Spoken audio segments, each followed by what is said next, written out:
Quando esse vídeo for ao ar, foi-se a semana do GP dos Países Baixos ou GP da Holanda. Provavelmente eu vou gravar um vídeo comentando sobre a corrida, devo lançar alguns outros vídeos falando sobre os vencedores e perdedores da prova, mas tem um post aqui do motorsport.com Brasil no Twitter que me incentivou a gravar esse vídeo. Aqui diz o seguinte, vou ler o que está na tela do computador, vou colocar um print na tela e vocês vão ver.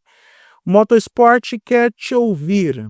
Qual piloto fez você se apaixonar pelo automobilismo? Aqui na legenda está dito vale qualquer categoria. Não tem um piloto específico no meu caso, mas eu vou citar alguns dos pilotos que me chamaram a atenção ao longo dos anos e que são as explicações do porquê que eu gosto de automobilismo, porquê que eu gosto de Fórmula 1, Indy, NASCAR e porquê que eu permaneço também assistindo essas corridas desse esporte ou dessa modalidade esportiva, já que automobilismo é uma modalidade. Tem gente que fala que automobilismo não é esporte, eu tenho vontade de fazer que ela engula o próprio punho quando fala isso, mas dessa modalidade esportiva chamada automobilismo. Eu sou Eduardo Moreira e esses são os meus 5 centavos sobre aqueles pilotos que fizeram com que eu despertasse para a minha paixão a esse esporte ou essa modalidade de esportes a motor. Alguns nomes que eu vou citar, eu não tenho muito orgulho por conta do caminho que essas pessoas tomaram nas suas vidas de pessoa física. Porque, na verdade, é pessoa física. Porque o CNPJ foi campeão da Fórmula 1, campeão da Indy, enfim. A gente não pode ficar julgando as carreiras das pessoas. E aqui eu só vou me ater realmente àquilo que eles fizeram dentro das pistas e não fora. Dito isso, devo confessar que na Fórmula 1, o primeiro que me chamou atenção, obviamente, foi Nelson Piquet. E, de novo, vamos deixar de lado toda a questão pessoal.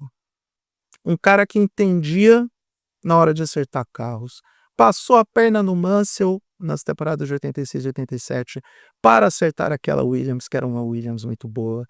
Sofreu o pão que o diabo amassou na Brabham em 84 e 85, mas ganhou de forma brilhante o bicampeonato em 83 e 87. A forma como o Piquet pilotava sempre me chamou a atenção. Assim, um estilo agressivo, um estilo ousado, e isso fez com que eu me interessasse por Fórmula 1, obviamente, até porque eu assisto esse esporte desde 1983. Quando o Senna veio, é óbvio que Ayrton Senna me chamou a atenção. E, cara, eu entendo o amor dos brasileiros pelo Ayrton Senna. Não é só pelo marketing que a Globo fez em cima dele, porque ele era um baita piloto. Um baita piloto, da mesma forma que Alain Prost também era. Eu tinha raiva do quão bom o Alain Prost era. As pessoas ficam chamando ele de grande vilão, dizendo que ele é o inimigo. Aquela série do Senna na Netflix reforça esse estereótipo, mas eu confesso que eu tinha raiva do Prost não por causa da rivalidade do Senna, mas é porque o bicho era bom. E eu tive a felicidade de ver a última conquista do Lauda como campeão, o título mundial de 84. Eu tive a chance de ver aquela temporada completa. Eu me lembro dos fatos, eu me lembro das corridas, eu me lembro dos detalhes. Como o Lauda teve trabalho com o Alain Prost na McLaren. E como o Prost deu trabalho para todo o grid. Nigel Mansell também era um dos meus pilotos preferidos. Não tanto por conta de sua habilidade, mas muito por conta do folclore em torno dele. Eu já tinha noção do que era ser um piloto fanfarrônico naquela época, e o Mansell era bastante fanfarrônico. Ele era um cara que, olha, aquele lance do desmaio dele no GP de Dallas em 85, aquilo ali é histórico, né? Aquilo é um dos momentos históricos do automobilismo. Então, toda essa fanfarronice em torno do Mansell fez com que ele construísse uma imagem em torno dele que tornava ele um pouco mais empático e um pouco mais divertido para todos nós. Um tanto quanto irritante, às vezes, mas bem divertido, confesso. Então, eu já citei alguns pilotos que me chamaram a atenção na primeira era da Fórmula 1, lá no começo, lá atrás. Aí a gente vai crescendo, vai descobrindo outras categorias. Na Fórmula Indy, eu tive a felicidade de ver aquela vitória, a primeira vitória do Emerson Fittipaldi nas 500 milhas de Indianápolis, onde ele manda o Al Unser Jr. no muro, que aquilo ali foi fantástico, foi uma das melhores finais de prova que eu vi na vida. Dentro da Indy, o próprio Al Unser Jr. me chamou a atenção. Tive a chance de ver Rick Mears e Al Unser Sr. ainda correndo.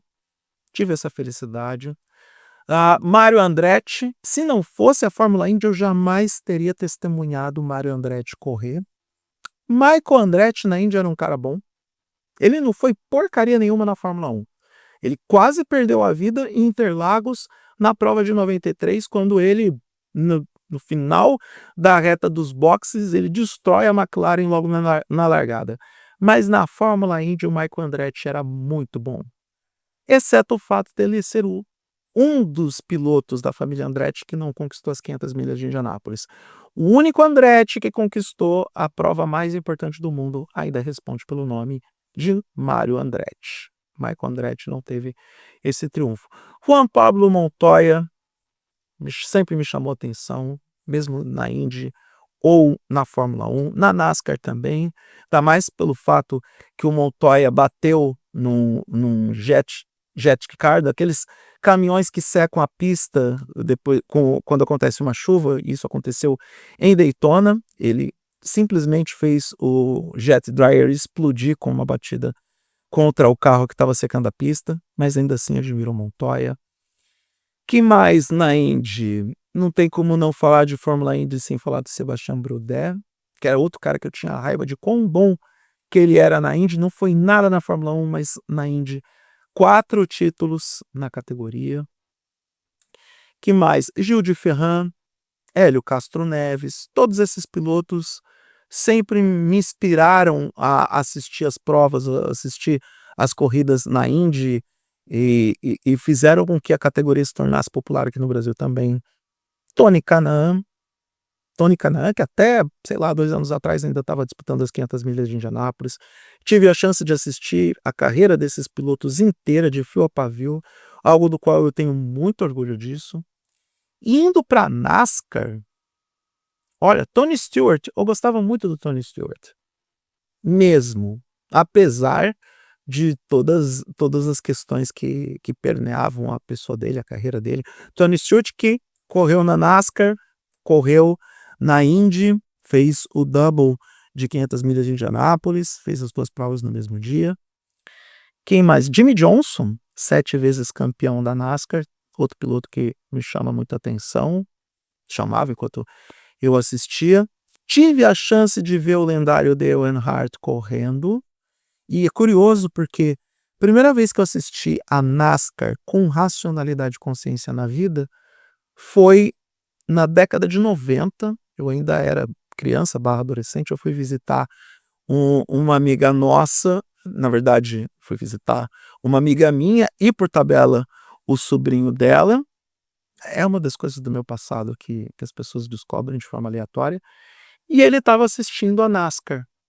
E aí eu parei e gostei.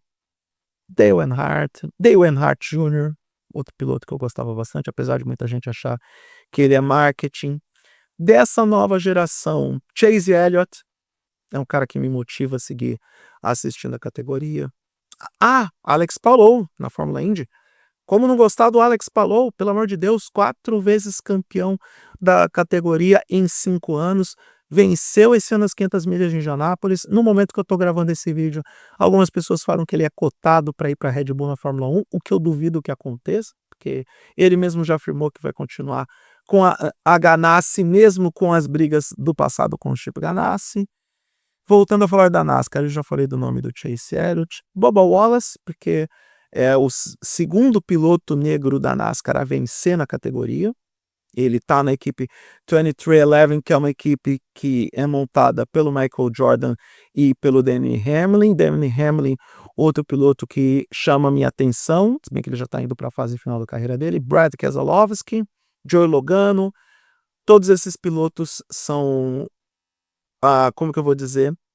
São motivos para eu sentar na frente da televisão, confortavelmente no sofá, e assistir as corridas com a maior tranquilidade. Como vocês podem ver, eu gosto muito de automobilismo. Gosto a ponto de assistir o dia inteiro várias categorias. Quando eu tenho tempo, obviamente, porque a minha vida de pessoa física me cobra muito. E de tempos em tempos eu venho comentar sobre esses aspectos do automobilismo, porque eu acho que são muito divertidos e, mais do que isso, falam muito sobre a minha essência, falam muito sobre a minha história de vida. Um dos maiores favores que a minha mãe fez por mim foi me colocar sentado na frente da televisão para assistir Fórmula 1. Ela era mãe de 2 filhas e ela não sabia o que fazer com o filho mais novo, que nasceu 9 anos depois da sua primeira filha. Então uma das coisas que ela fez foi colocar o garoto para assistir esportes, como se esportes fosse coisa apenas de menino. Não vamos julgar minha mãe, ela fez o que pôde com os recursos da época. E o meu pai contribuiu também me colocando para assistir a todo e qualquer tipo de esporte. Se eu pudesse, eu teria um canal esportivo aqui no YouTube comentando sobre tudo, de futebol até golfe. Sim, porque eu sei quem é Phil Mickelson e sei quem é Tiger Woods.